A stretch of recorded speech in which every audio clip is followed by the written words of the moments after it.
A maid leans over him, her face etched with concern. She tells him she's so glad he finally woke up. Kusuke sits up, finding himself in the living room, surrounded by the girls.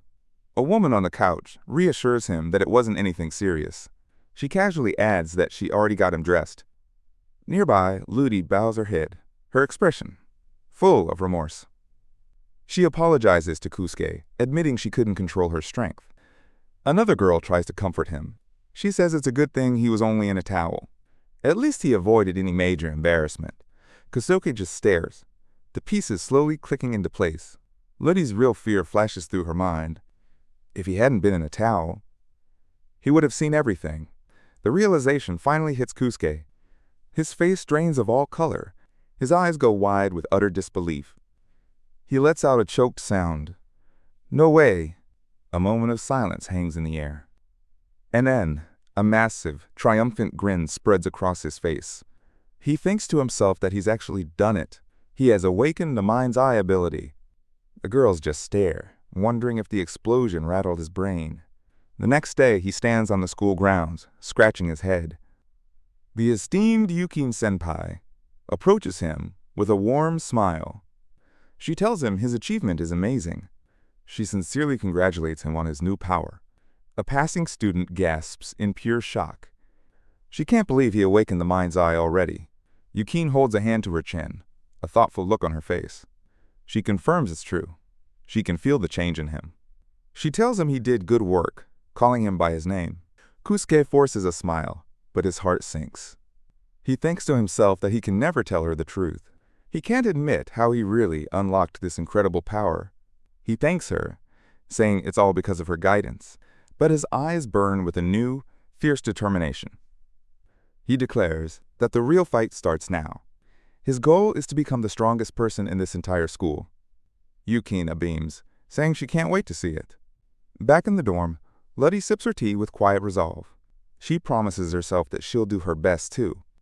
A new day dawns over the academy's clock tower, a place of impossible challenges. A tiny blonde girl happily declares that instant ramen is delicious. She loves it now, almost as much as she loves ice cream. Kusuke watches her, thinking her character settings just changed. Later, he tells her about a legendary ramen place in the shopping district. He describes a clear, refreshing soup and perfectly soft noodles. Ludi's eyes sparkle, her heart pounding with excitement. She clasps her hands together and begs him to take her there. As Kosuke prepares to go shopping, Ludi asks to come along. He thinks about the dangers, but quickly dismisses them. According to the game, nothing bad should happen yet. He smiles and agrees, and they set off for the city together. In the busy shopping district, Ludi is ecstatic. She's in disguise, wearing a large hat, glasses, and a scarf. She thinks to herself that her disguise is absolutely perfect. But her natural elegance draws stares from everyone on the street. Onlookers murmur, wondering if she's a famous model. Ludi calls it a secret adventure and says it's so much fun. Kusuke feels the stares, but they're aimed at him. He overhears people judging his weird, red scarf. Mortified, he grabs her hand, telling her they need to hurry. They duck into a convenience store to escape the attention. Ludi's eyes widen in wonder, calling the store a paradise. She's in awe of all the different snacks and drinks. Kusuke sweats, realizing she stands out even more in here. After careful consideration, she proudly makes her choice.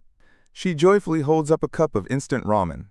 Just as they leave, they run into a familiar face. It's Yukini-senpai, a knowing smile on her lips. A crowd instantly forms around the elegant swordswoman. Kusuke panics, grabs Ludi by the arm, and they run for it. They finally arrive at a quiet, traditional ramen shop. A huge, steaming bowl is placed right before them. Ludi stares, her hands clasped. This is real restaurant ramen.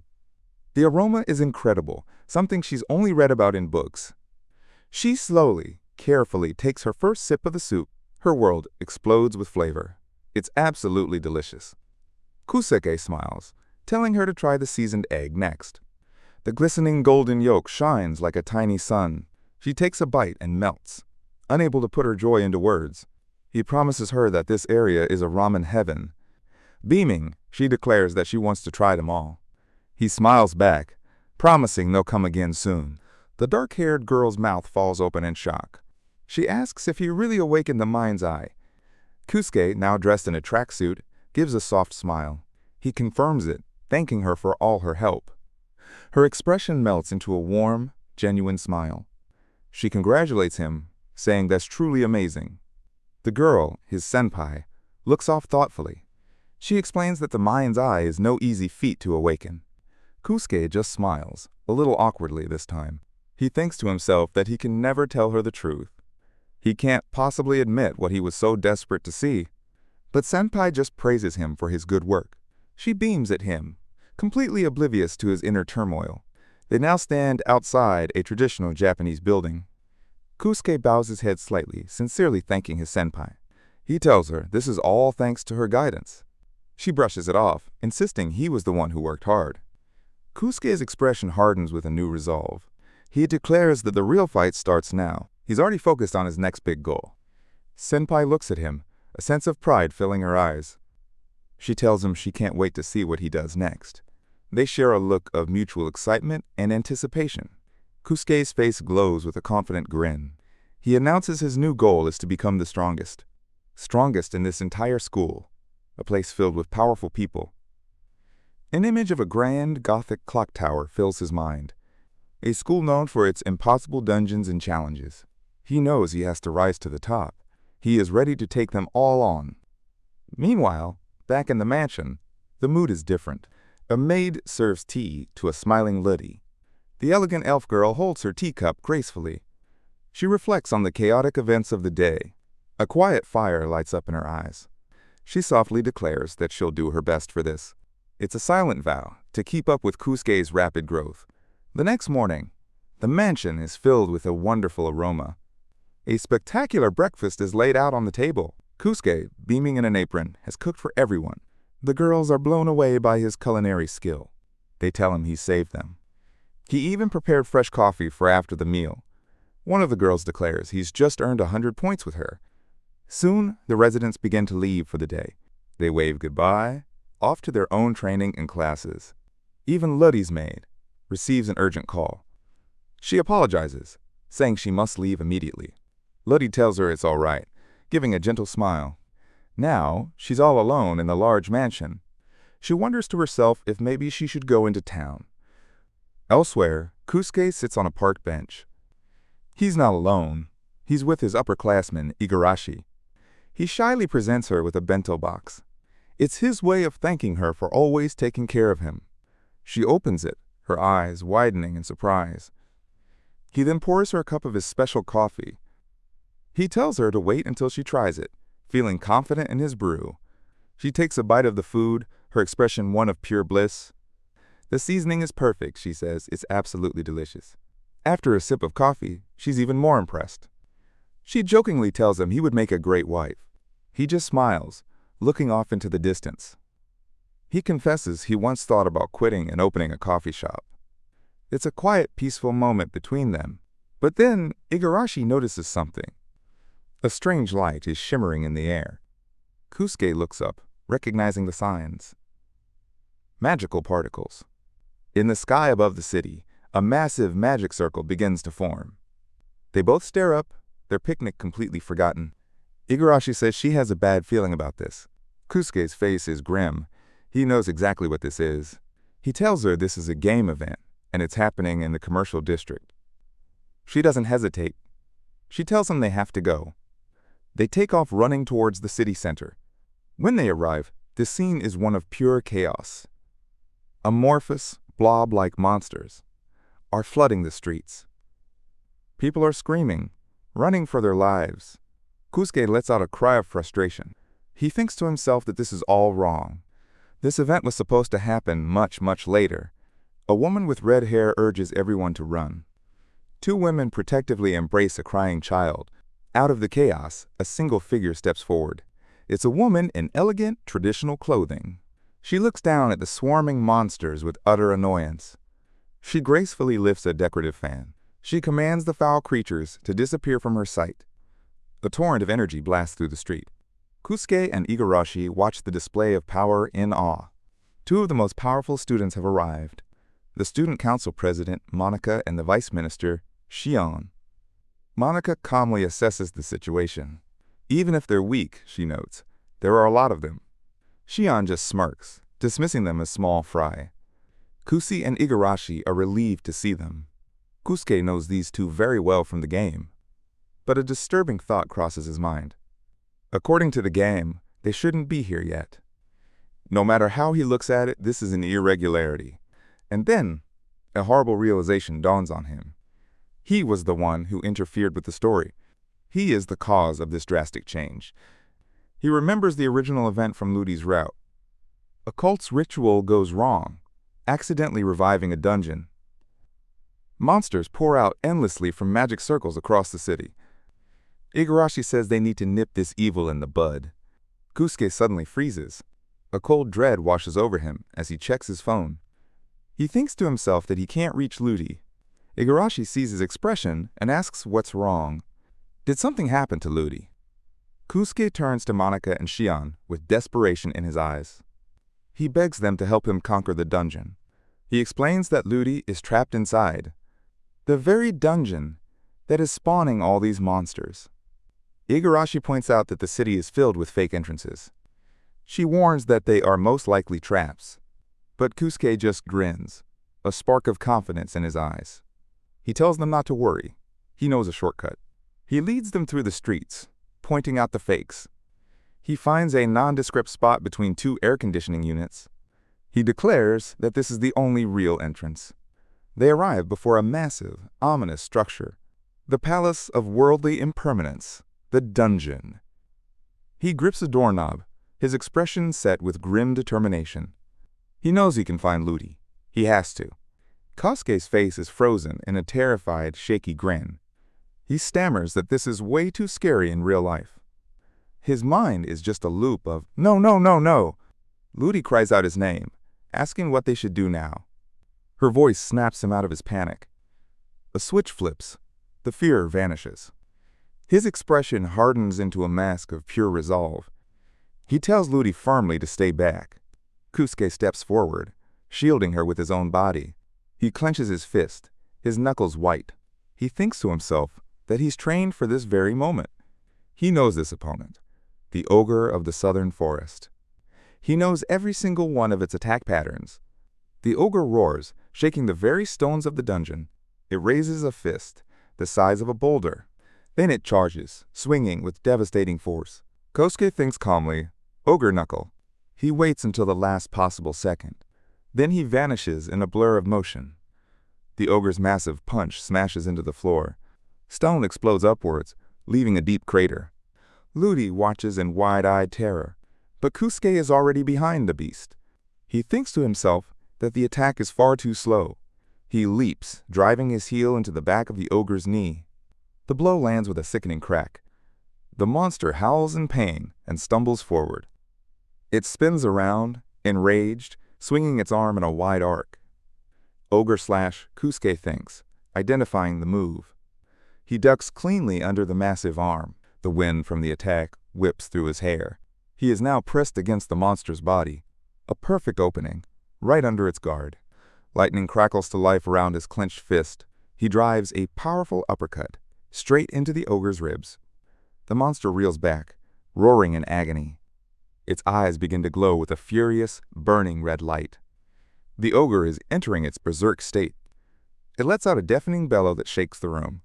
Kusuke braces himself. He knows what's coming next. The ogre raises both fists high above its head. It's preparing its ultimate attack, Ogre Hammer, an attack so powerful it can't be dodged. Ludi screams his name, telling him to run, but Kosuke does the opposite. He breaks into a dead sprint, charging straight at the monster. The ogre brings its fists down with cataclysmic force. The entire floor is about to become a shockwave. Just before impact, Kusuke leaps. He lands on the ogre's descending arm. He runs up the muscular limb like it's a ramp. He's now airborne, soaring towards the ogre's face. He pulls his leg back, muscles coiling like a steel spring. Every moment of his grueling training leads to this. He pours every ounce of his energy into a single point, and then he unleashes it. His heel connects squarely with the ogre's jaw. The sound of the impact is like a thunderclap. The monster's head snaps back from the force. The rage-filled light in its eyes flickers out. For a moment, the massive creature hangs in the air. Then its colossal body begins to topple backward. Kusuke lands gracefully on the ground. The ogre crashes behind him, shaking the entire dungeon. A cloud of dust billows through the chamber. And then, silence.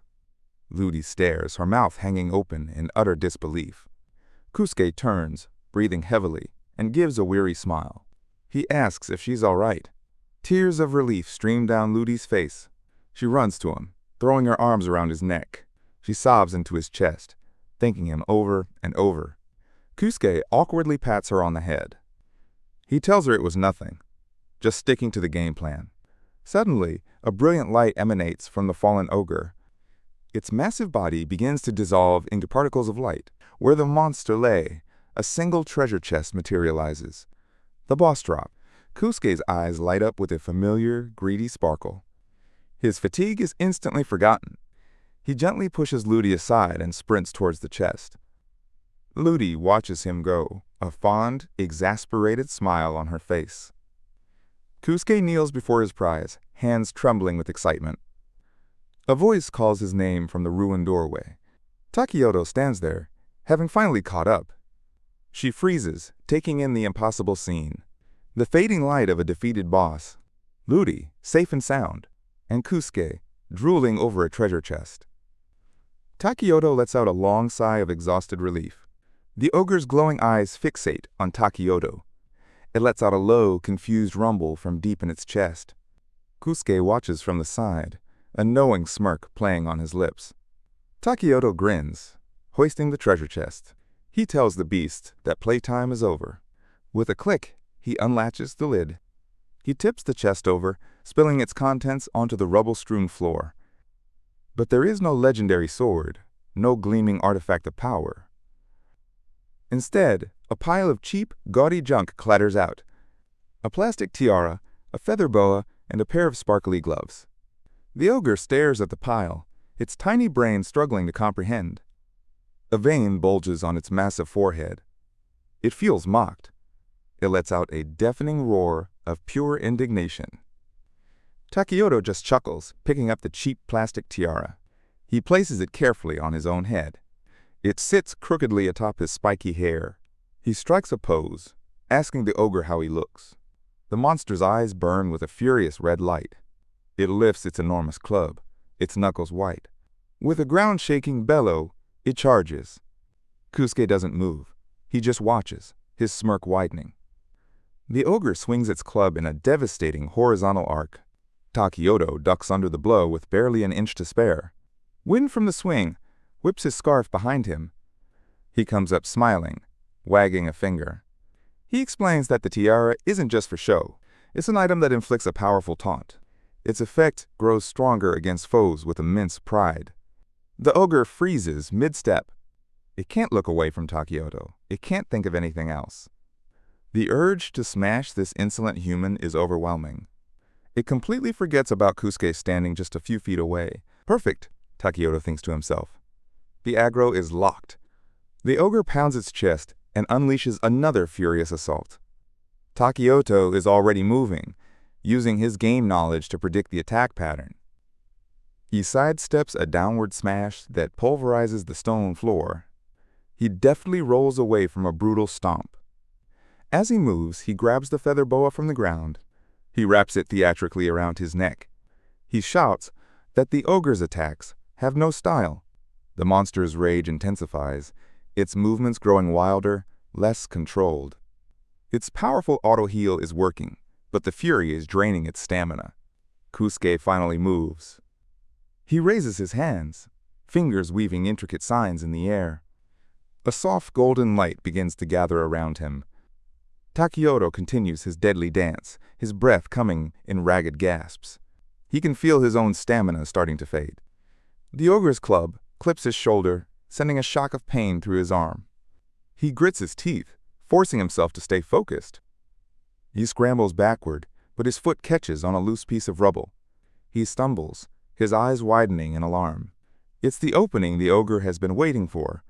The monster raises its club high, roaring in triumph. The weapon comes crashing down, aimed directly at Takeyoto's head. Suddenly, a shield of crackling light erupts in front of him. Kusuke's hand is outstretched, his face strained with effort. The club connects with the barrier. The shield holds for a split second, then shatters into a million shards of light. It was just enough time. Takeyoto throws himself sideways, the club smashing the spot where he'd been. Kusuke's spell is nearly complete. The golden light around him is blinding. But Takeyoto holds up a hand, shouting for him to wait. With his free hand, he fumbles for the last item from the chest. It's a small, unremarkable glass bottle filled with a swirling purple liquid.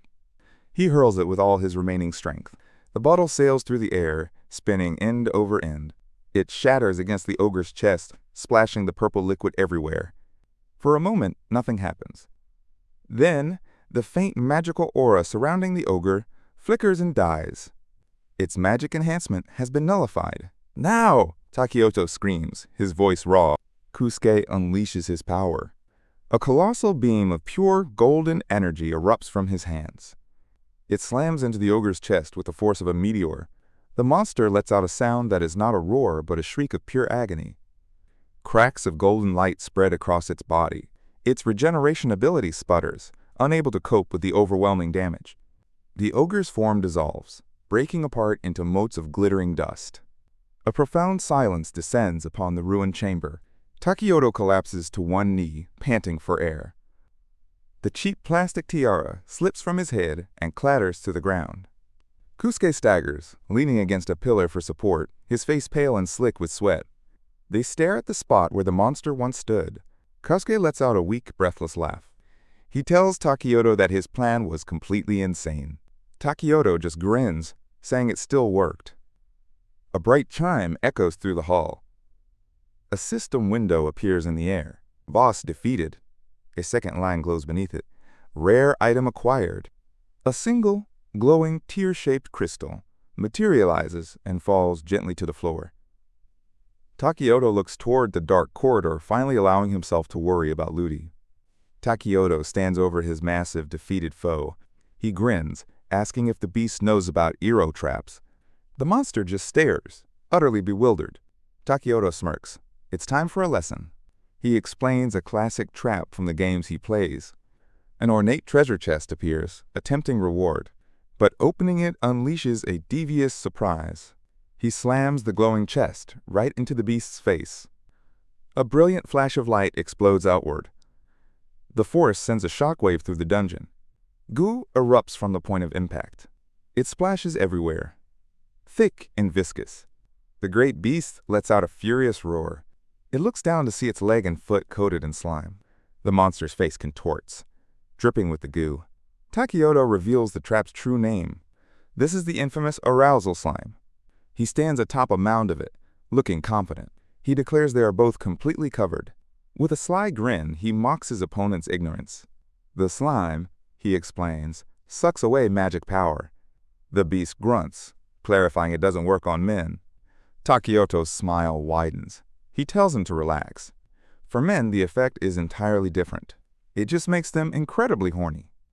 Now, he says, the real deal begins. There is one thing where he has the advantage.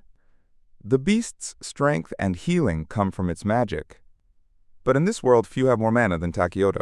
He's trained his own magic to the absolute limit. He challenges the creature. Mana against mana. It's a test of endurance, he yells. Energy bursts from his hands in a brilliant display. The monster roars that victory will be his. If it drains all of Takeyoto's mana, it wins. Elsewhere, the girls sense the battle raging on. Ludi worries if their friends are safe. Takeyoto knows exactly what he has to do now. He has to focus. He dashes forward, his mind completely clear. Every thought is dedicated to that single word. Focus. A determined, almost wild grin spreads across his face. He thinks to himself that he can do this. He activates a special ability, Mind's Eye. The world seems to slow down around him. He can now clearly predict his enemy's movements. He sees every punch, every swipe, before it happens. Compared to his friends when they go all out, this monster is overwhelmingly weak and slow. Its attacks are sloppy. Its thinking far too simple. A new plan forms in Takioto's mind. He will keep dodging all of its attacks. He will make the beast lose its temper completely. The monster lunges, enraged and reckless. Takioto stands perfectly calm, ready to counter. He smiles, taunting the beast about its drained mana. It won't be able to recover fast enough now. He declares that the fight is over. It's time to settle this once and for all. He clasps his hands together, gathering his power. All his energy surges into one final, decisive strike. A massive explosion of light and raw force.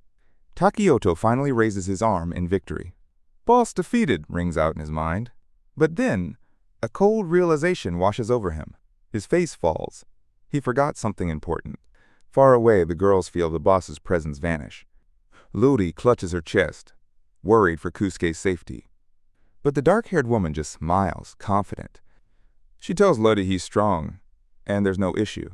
She says he was driven by the desire to save Ludi. Ludi blushes, a soft, happy smile on her face. Just then, Kusuke returns, waving cheerfully. The girls rush to greet him, relieved. He looks hesitant, holding a piece of paper. He explains he'll need their cooperation for one last thing. He leads them into a strange, brightly lit chamber.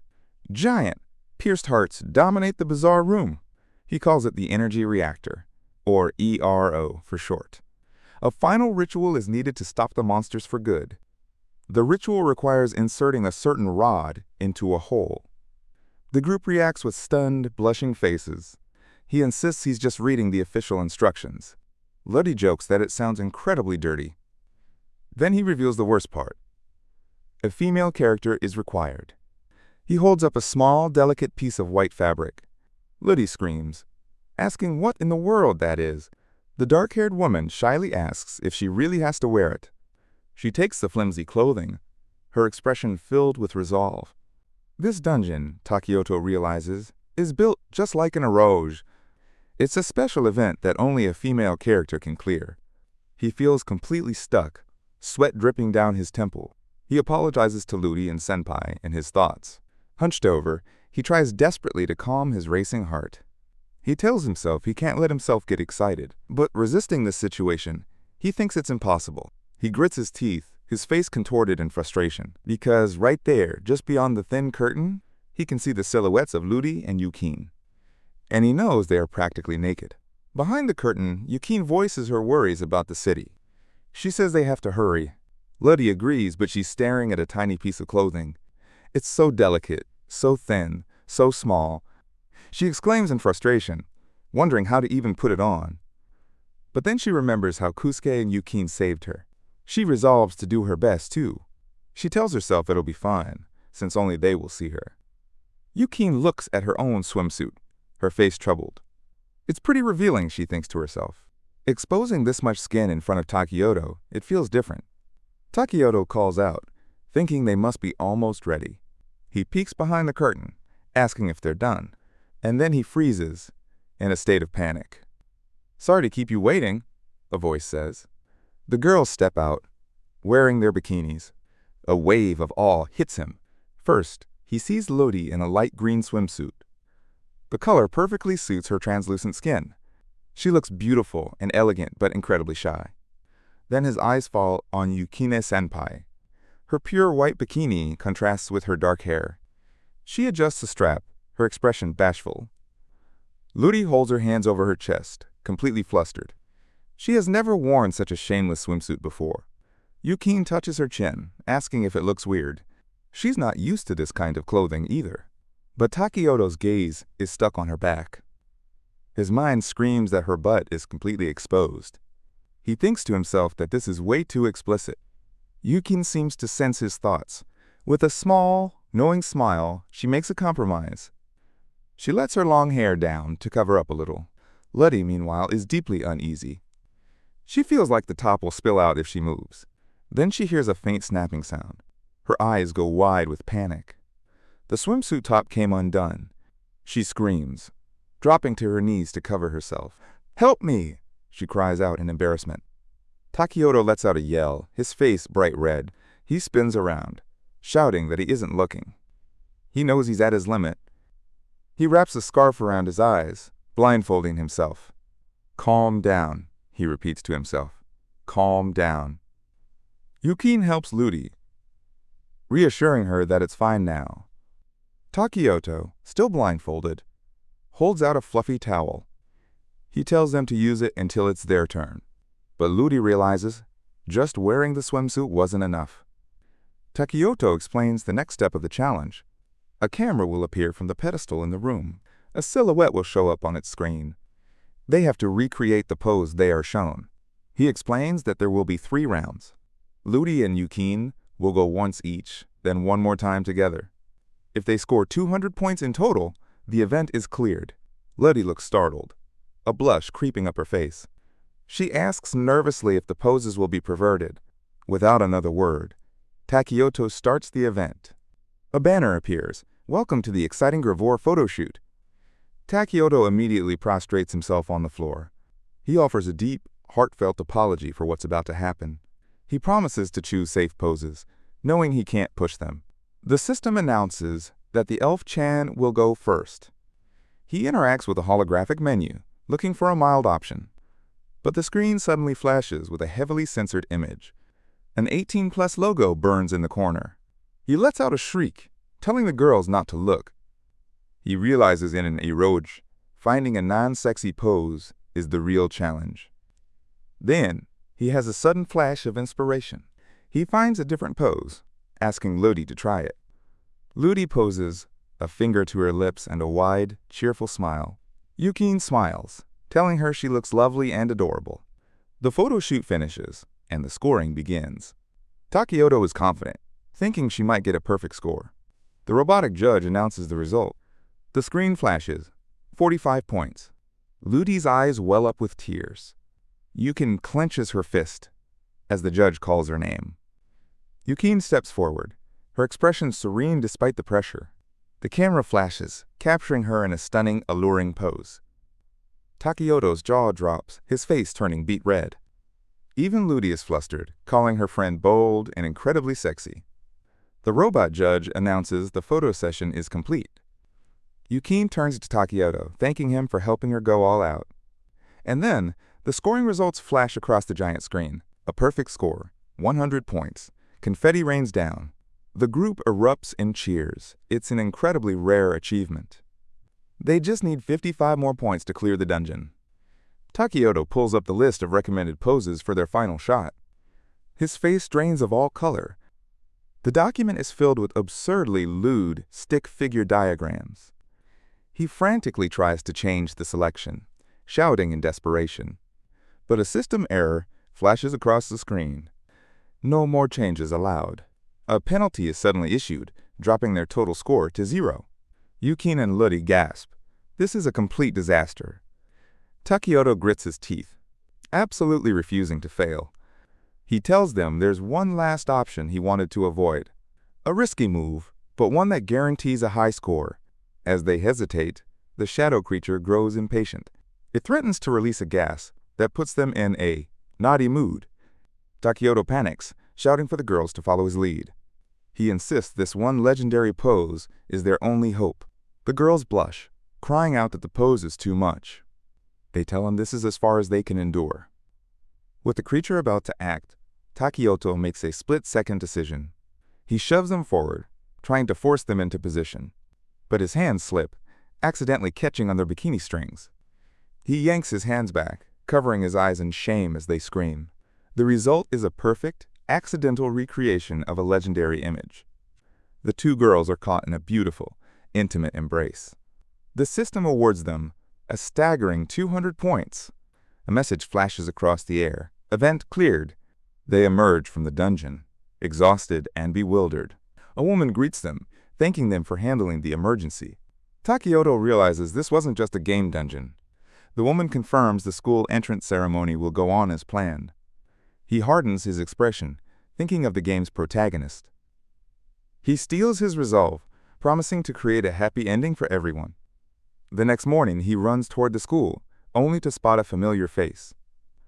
A boy with dark hair stands under the cherry blossoms. Takeyoto knows him instantly, Hijiri Iori, the hero of this story.